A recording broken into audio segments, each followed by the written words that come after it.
What's up, guys? It's Silver Seeker, and today we are going to be discussing the Columbian Exposition half dollar and quarter. Now, these are U.S. commemorative quarters and half dollars that were put out by the United States in 1892 and 1893, and were actually the first ever commissioned commemorative coins ever produced by the United States. Now, most people know about the Columbian Exposition half dollar, like the 1892 that I have here in my hand. What a lot of people I found out don't know about is the Isabella, or the 1893 Columbian Exposition silver quarter commemorative. It has Queen Isabella I on the front of it, and it is a really cool piece with some really cool history. So I thought in this video we would discuss both of them. And then, guys, I also want to do something really cool. I want to give away the 1892 Columbian Exposition half dollar that you see here in my hand. So we're going to be giving this coin away. I will explain how you can win it at the end of the video. But before we get to that, let's discuss both of these guys in detail. These are some very gorgeous coins. This one right here is a PCGS example of the Isabella. And of course, the one that we're giving away, the 1892 Columbian Exposition half dollar. So let's check it out, guys. And like I said, at the end of the video, I will tell you how you can enter to win this coin right here.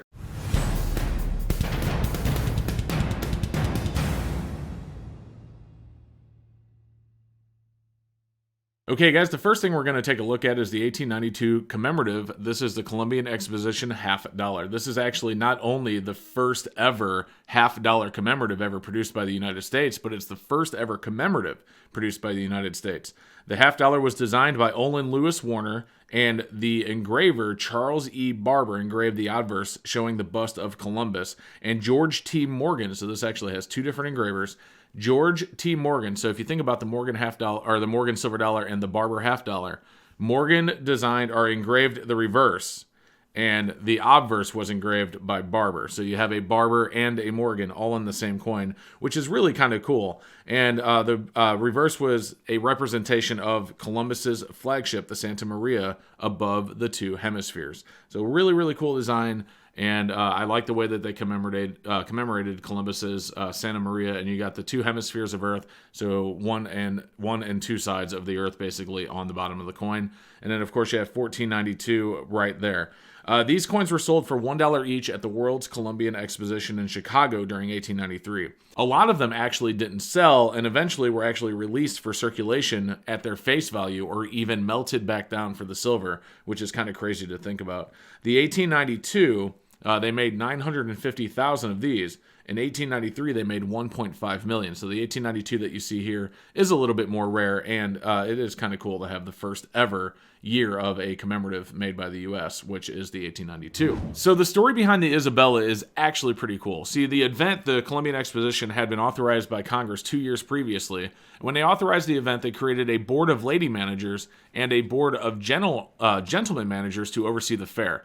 The board of lady managers was headed by Bertha Palmer, whose husband Potter owned the Palmer House, which was the leading hotel in Chicago at the time. The decisions of the lady managers were often reversed by their male counterparts on controversial matters. For example, Palmer sought to shut the fair Egyptians Girls Dancing show after deeming it obscene. It's crazy, the difference in culture between now and back then. The show was one of the exposition's few successful moneymakers, and the lady managers were overruled by the men.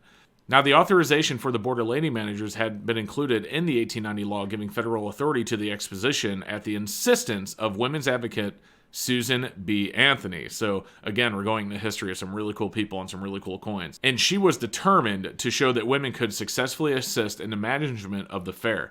To that end, the lady managers sought a coin to sell in competition with the commemorative half dollar at the Expo, which Congress had approved in 1892. Passage of the half dollar legislation had been difficult, and the lady managers decided to wait until the next session of Congress to make their request. When the half dollar appeared in November of 1892, the lady managers considered it inartistic and determined to do better. Palmer went to the lady managers to have credit of being the authors of the first really beautiful and artistic coin that has ever been issued by the government of the United States. In January of 1893, Palmer approached the House Appropriations Committee asking that $10,000 of the funds already designated to be paid over to the lady managers by the federal government be in the form of souvenir quarters, which they could sell at a premium. On March 3rd of 1893, Congress duly passed an act authorizing the souvenir coin, which was to be the specifications of a quarter struck for circulation and with a design to be approved by the Secretary of the Treasury. the total mintage of the specimen quarter would only be 40,000. In other words, only 40,000 of these were ever made. So without getting into too much more detail on the history of this beautiful quarter, I will just point out that the designer of the obverse of this was actually Charles E. Barber. And then the reverse of this beautiful coin was also designed by Charles E. Barber, but it was after a sketch that he saw by George T. Morgan. So again, you have Morgan and Barber both, kind of into the design of this coin. Now, the women did choose to have Isabella put on the quarter, which was agreed to, which is why we do have the Isabella quarter right now. You see Isabella right there. But overall, the design was by Charles Barber with a little bit of information, or basically a sketch by George Morgan, kind of influencing how the reverse of the coin looks.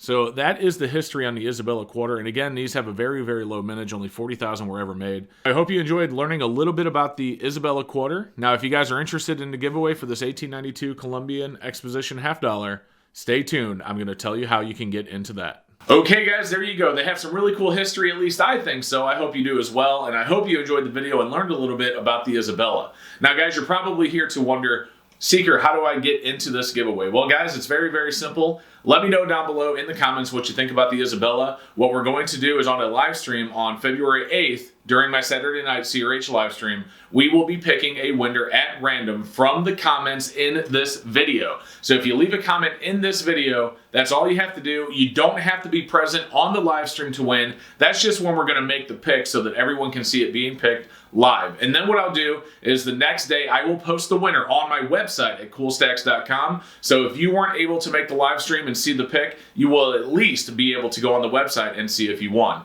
You will have 1 week from the time that the post comes up on my website to check and see if you've won. So make sure you check and see if you've won on my website starting on February 9th. Sometime during the day. I don't know an exact time that it will be up, but probably by noon. But anyway, guys, like I said, just leave a comment below. Let me know what you think about the Isabella. And then, guys, if you like this video and if you like this channel and you want to see more things like this, make sure you like and subscribe, because I do appreciate that and it really helps me out. What's up, guys? Thank you so much for watching the video. I do hope that you enjoyed it. Above me, you can click and subscribe if you haven't done so yet. Up here, you can check out some of my other videos. And then over here, guys, there's a huge shout out to all of my silver, gold, and platinum channel members. Thank you so much for watching, and we hope to see you in the next one.